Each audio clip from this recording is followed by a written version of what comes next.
तब मंगनी हो पा रही है, तो क्या करोगे? मुझे तो ऐसा लगता है ये कौम सिर्फ शादियों में तबाह हो जाएगी, है ना? एक साहब कह रहे हैं हो गई, जो बची है वो हो जाएगी। अब लोग हमें समझाते हैं, बोले मौल साहब जरा इतना कड़वे मत बोलो। मैंने कहा आप बोलो। बोले जहेज तो सरकार ने भी दिया था।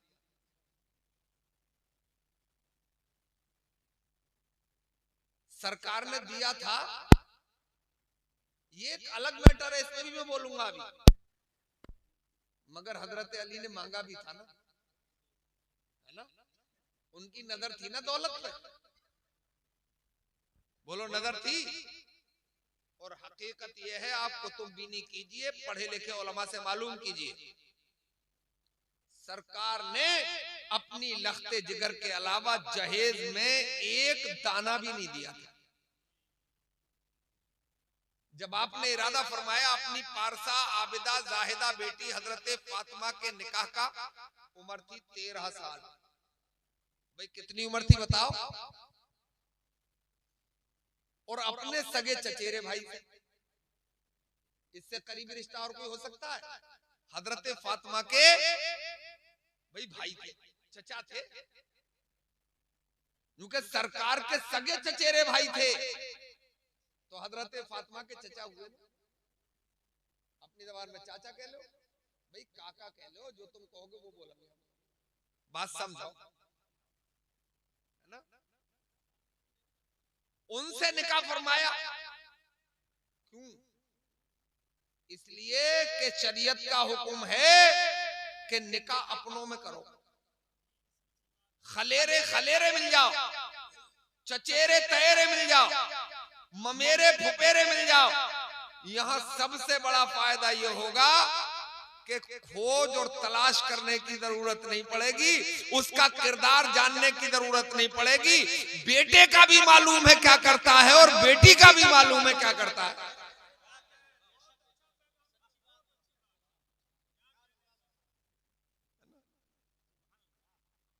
इरादा फरमाया तो हजरत अली की उम्र थी 26 साल की, दूने दूने का फर्क था होगा। तो हजरत अली को तलब फरमाया, अली हम ये चाह रहे हैं कि अपनी पारसा आबिदा जाहिदा बेटी फातिमा का निकाह तुम्हारे साथ कर दें, बोलो क्या इरादे? हजरत अली ने शर्म से जैसे गर्दन झुकाई, इसका मतलब हाँ में जवाब दे दिया। सरकार ने इरशाद फरमाया, जवादी जिंदगी शुरू होगी, नया दौर शुरू होगा, अली कुछ माल पानी है पास? तो हजरत अली ने अर्ज किया, रसूल अल्लाह, अरे उन्हें, अरे यार उधर क्या देख रहे हैं, उनसे तो मैं तेजी बोल रहा हूँ, मेरे सामने तो लाउड स्पीकर रखा हुआ है यार, बात समझ में आ रही है? अली कुछ है पास? बोले सरकार आपके साथ रहता हूं, आपको सब मालूम है,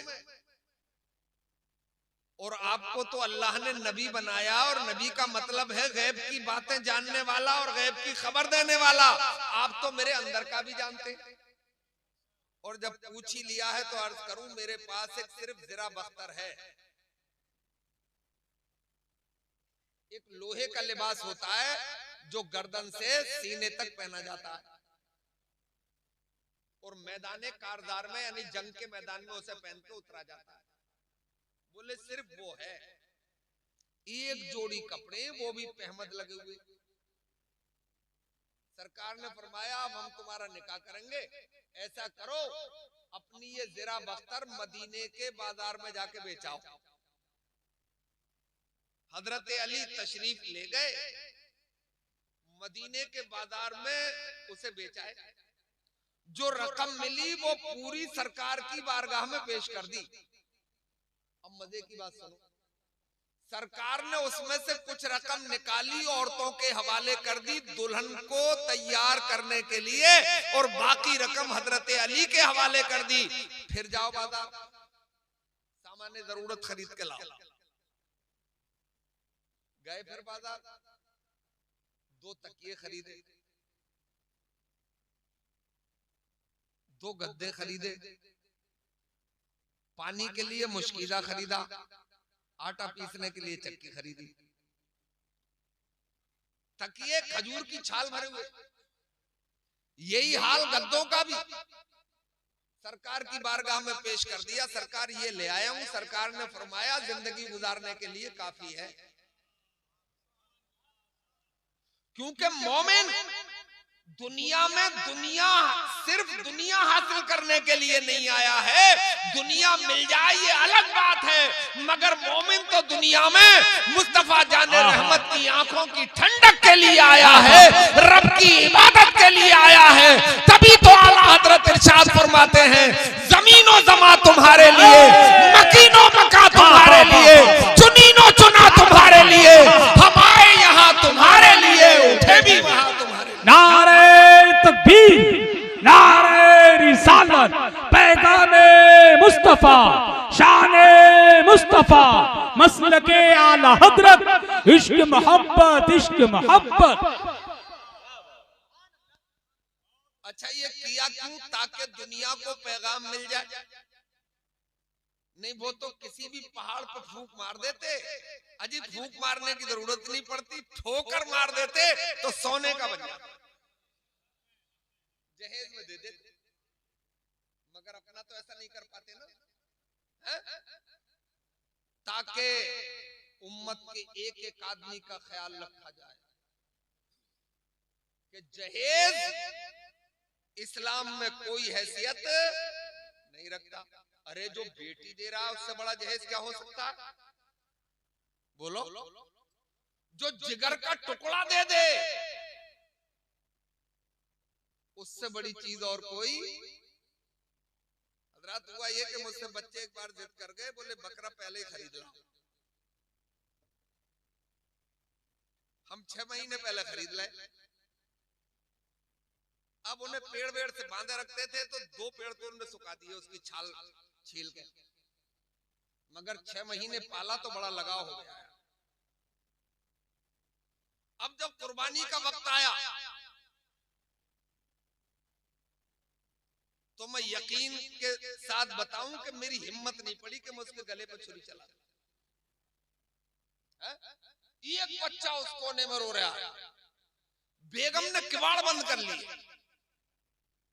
हमने दूसरे मौलाना साहब बुलाए, कहीं उनसे ये काम करवाया, इसलिए कि लगाव हो गया।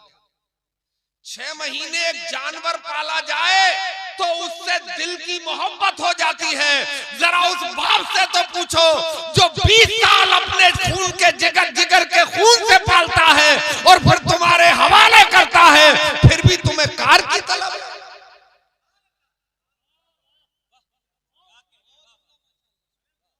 फिर भी तुम्हें कार चाहिए। 16 साल की डेट देती है गवर्नमेंट उसकी। 16 साल के बाद 5 साल के लिए बढ़वा लो, उसके बाद कटवाना ही पड़े, है ना। फर्नीचर भी नाकारा, ऊपर से रंग दे, अंदर जने कौन कौन सी लकड़ी भर रही है, दीमक लग जाए। बर्तनों का रिवाज बदल जाए, कपड़ों का डिजाइन बदल जाता है 1 साल बाद, मगर जो घर में कनीज़े फातिमा आ गई है, बोलो है? और किसी के देने से कब पूरा पड़ता है? आला हजरत की जबान में सुनो तो इस अंदाज से सुनो, कौन देता है देने को मुंह चाहिए, देने वाला है सच्चा हमारा। नारे तकबीर, नारे रिसालत, अताए मुस्तफा, शाने मुस्तफा, मसलके आला हजरत, हजरत अल्लामा मुफ्ती शकील अहमद कादरी। वाह। जहेज के चक्कर में कहीं फंस मत जाना। तलाश करो किसी पारसा आबिदा जाहिदा बेटी को, करोड़ों गाड़ियां कुर्बान हो जाएंगी उसके एक लम्हे पे, जब वो सुबह को फजर की नमाज पढ़ के कुरान की तिलावत कर रही होगी, और जो डिस्को कर रही होगी वो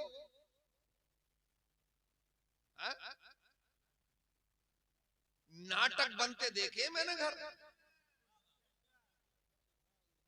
एक लम्हे का चैन नहीं मिलता है। लिया है उसे तलाश कर ले, बोले दौलत मिल रही है और ईश्वरीय राय भी मिल रही है। हा? बना ले ईश्वरीय राय, इज्जत का जनाजा निकलवाना है। हा?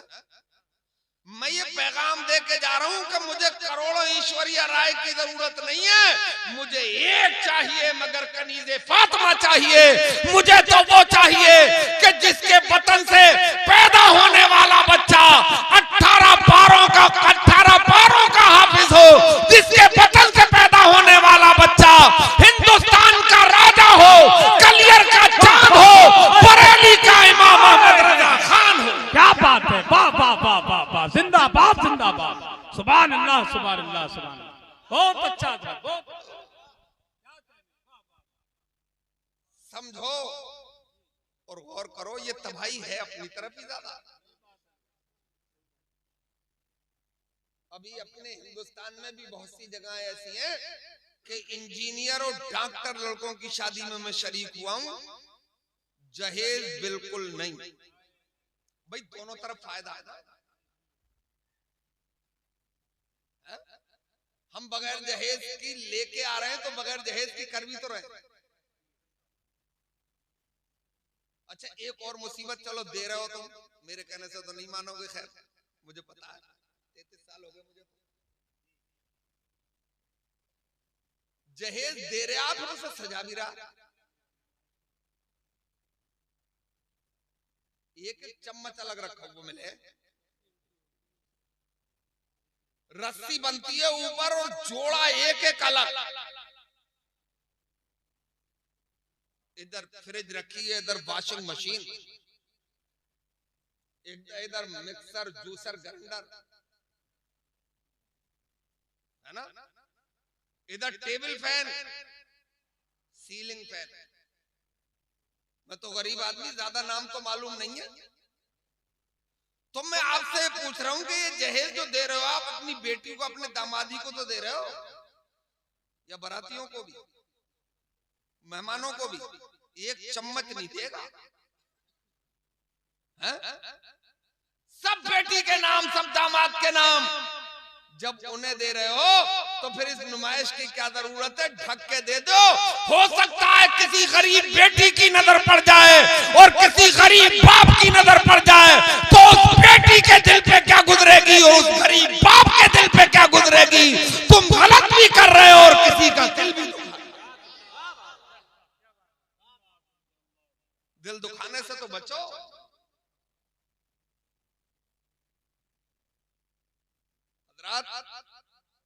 बेटी हो गई घर में तो नाजायज फायदा उठाने लगे, तो घर में बेटा हो गया था। मकबूल भाई के निकाह को ताजो शरिया के साहबजादे असजद मियां हुजूर को बुला के निकाह पढ़वाई। बुलवा लो महारारा से किसी को, भाई कचौचा से क्यों ना बुलवा लो, ये गारंटी लेके जाएंगे वो कि निकाह मैं पढ़ा के जा रहा हूं, लड़की एक भी पैदा नहीं होगी। कोई लेगा गारंटी? अरे वो क्यों लेंगे गारंटी, उन्हें तो मालूम है हमारे ख्वाजा साहब और उनके भी पीरो मुर्शिद हजरत उस्मान हारूनी अलैहिर्रहमा इरशाद फरमाते हैं कि अल्लाह ताला जब किसी के ऊपर खास करम फरमाना चाहता है तो उसके घर में पहले लड़की पैदा फरमा देता है ताकि उसके घर में रहमत खुदाबंदी का नुज़ूल हो। नारे तकबीर, नारे रिसालत, फैज़ाने गौसे आज़म, मसलके आला हज़रत। वाह वाह। और एक और बात सुनो, मेरे सरकार फरमाते हैं जब लड़की घर में पैदा होने का वक्त होता है उसका, तो रब उससे इरशाद फरमाता है, हमारा परवरदिगार इरशाद फरमाता है कि बच्ची तू दुनिया में जा, मैं तेरे बाप की मदद करूंगा। अपना तो प्रैक्टिकल है। पठान हो, दबंग हो, खून खूब गर्म है, अफगानिस्तान से आए हो, जंगजू हो, मेहनत करके 100 लड़के पैदा कर लेना, गारंटी जन्नत की फिर भी नहीं है। अल्लाह ने एक बेटी अता फरमा दी तो पैगंबर इस्लाम ने जन्नत की बहारों की गारंटी ली। क्या बात है, वाह वाह वाह वाह, हक है, हक है, बेशक बेशक।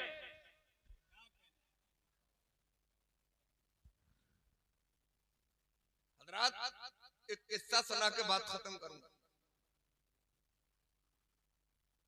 किस्से में हुंकारे चाहिए, गूंगे के गुड़ खा के नहीं बैठने दूंगा। तो जरा बोलो सुभान अल्लाह। वो ना, हम उस जमाने में पैदा हुए जब किस्से कहानियों का दौर था। चौपालों पे रात को वो डिबिया जलती थी, चिराग, उसमें दादी अम्मा की कहानियां, वो स्या गुस्या कली की कहानी, 12 मंजिल की कहानी। बुढ़िया को ले दे के राजी किया और उसमें भी शर्त लगा दी बुढ़िया ने कि हुंकारे भरोगे? बोले हाँ। बोले अगर हुंकारे बंद तो किस्सा बंद करके लपेट लूंगी अपना। अरे वो तो झूठे किस्से सुनाती थी और हुंकारों की गारंटी लेती थी। मैं आपको मुस्तनद किस्सा सुना रहा हूं कि आपका दिल बाग बाग हो जाए, ईमान को ताजगी मिल जाए। किस्सा किस ज़मन में? गरीबों का सहारा बनो, परेशान हालों के सर पे हाथ रखो, बेवाओं की बेटियों से निकाह करो, फिर खुदा की रहमत के दरवाजे खुलेंगे, उनके जलवे देख। एक बुजुर्ग गुजरे हमारे यहाँ, नाम था उनका हजरत फुजैल इब्ने अयाज।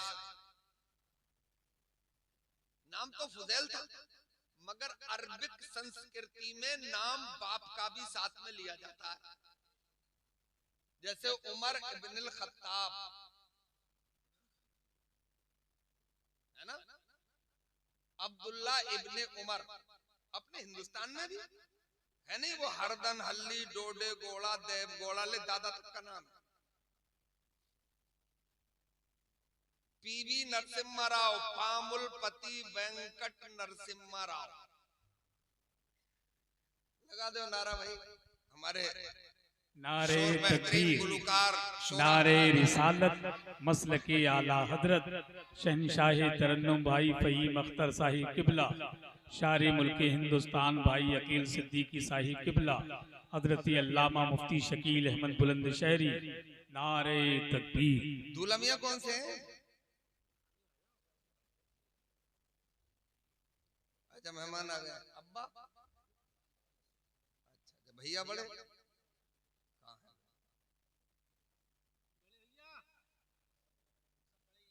अच्छा, सब बड़े हैं। सबसे छोटा पीस है।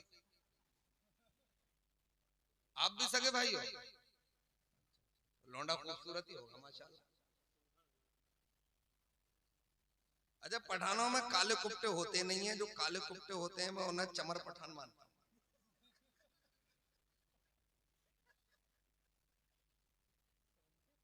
चमर पठान, क्योंकि अफगानिस्तान में काला कोई नहीं होता अगर ओरिजिनल हो तब। वैसे तो 90% यहीं के हैं लोग, सब झूठ बोल रहे हैं कि हम पठान हैं। वो ठाकुर वाकुर ने कलमा पढ़ा था तो वो अपने आप को पठान मानने लगे, क्योंकि कोई भी कबीला भट्टी नहीं है अफगानिस्तान में। पूरी तारीख पढ़ लेना, यहाँ भट्टी पठान है? कोई तंदूर पठान भी होगा फिर, है ना? अच्छा, जैसे यहीं के हो तो क्या बुराई? अच्छा, जैसे ठाकुर ही अपने आप को मान लो तो क्या बुराई है ना? हाँ, यार सैकड़ों गांव हैं, राजपूत लिखते हैं, जादों लिखते हैं, सब मीना लिखते हैं, क्योंकि इंसान के लिए ईमान शर्त है, कौम शर्त नहीं है। अच्छा, इससे नुकसान भी हो रहा है। अब आपको बोले हम तो अफगानी हैं, फिर मोदी जी कहेंगे तो जाओ फिर अफगानिस्तान। अंसारी कह रहे हैं कि मैं तो सीधा मदीने से आया हूं, हजरत अबू अय्यूब अंसारी की औलाद हूं, नस्ल हूं।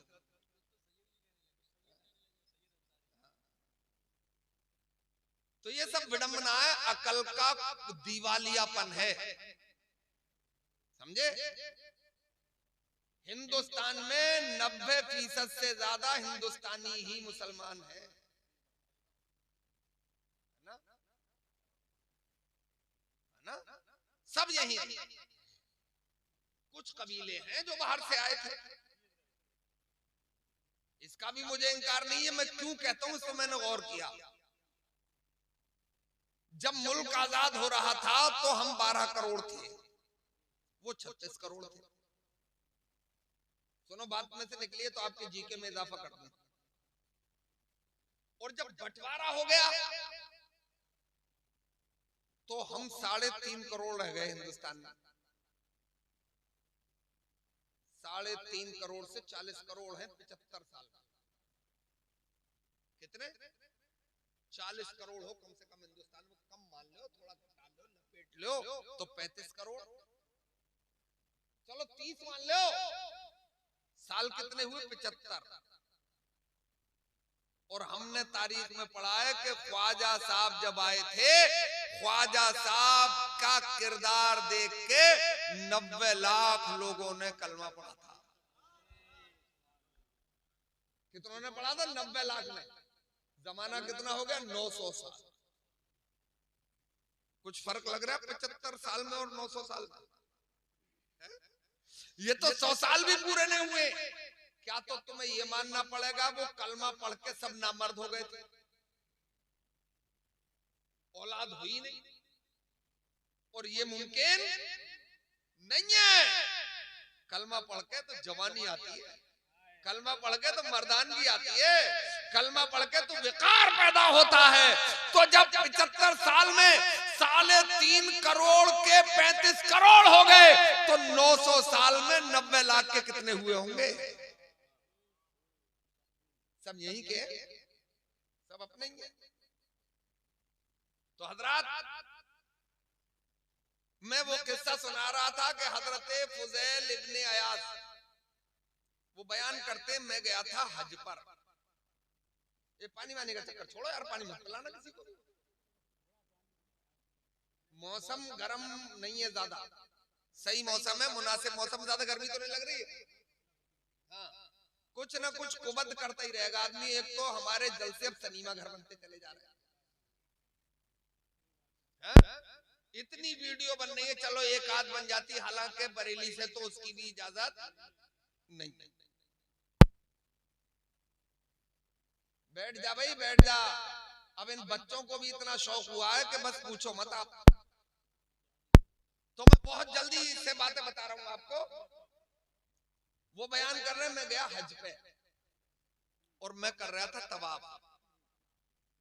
तवाफ के पहले चक्कर ही में जब मैं हतीमे काबा के करीब से गुजर रहा था, हतीमे काबा भी काबा ही है मगर उस पे छत नहीं,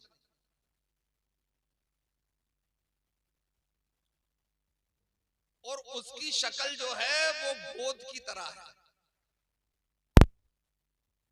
सरकार ने इरशाद फरमाया कि अगर ऐसा मौका किसी को नसीब हो जाए कि वो मताफे काबा में हो और बारिश हो जाए और फिर वो हतीमे काबा में पहुंच जाए तो काबे की छत का पर नाला जो उसमें गिरता है, अगर उसकी चंद बूंदें भी उसके जिस्म पे गिर जाएं तो गोया के खुदा की रहमत में नहाता है। आला हजरत यहाँ भी नहीं चूके, आला हजरत ने यहाँ भी एक शेर इरशाद फरमाया और बड़ी प्यारी बात इरशाद फरमाया। वो झूमा मेजाब दर का झूमर के आ रहा कान पे लटक कर, फार बरसी तो मोती झड़कर हतीम की गोद में भरे थे। तो बोले पहले ही चक्कर में मैं जब वहां से गुजरा तो उसकी दीवार से 2 लोग टेक लगा खड़े थे। और आपस में बातचीत कर रहे थे, महवे गुफ्तगू थे। एक कह रहा था उनमें से कि देख लो कितनी भीड़, लाखों है, मताफ में तिल रखने की जगह नहीं है, कांधे से कांधा रगड़ के चल रहे लोग। मगर इनमें से अल्लाह ने एक का भी हज कबूल नहीं किया है। मैं चौंका कि यार जब हज कबूल ही नहीं हो रहा तो फिर चक्कर लगाने की क्या जरूरत है? 7 चक्करों में डूबोल जाए आदमी, सीढ़ी चढ़ना दूबर हो जाती है, और 7 चक्कर लगा के 2 रकत नमाज मकाम इब्राहिम पे पढ़ना है और फिर सीधे सफा व मरवा में जाके दौड़ना है। तो बोले मैं वहीं रुक गया। तो उनमें से दूसरे ने पूछा कि इनमें से एक का भी हज कबूल नहीं हुआ? बोले एक का भी नहीं।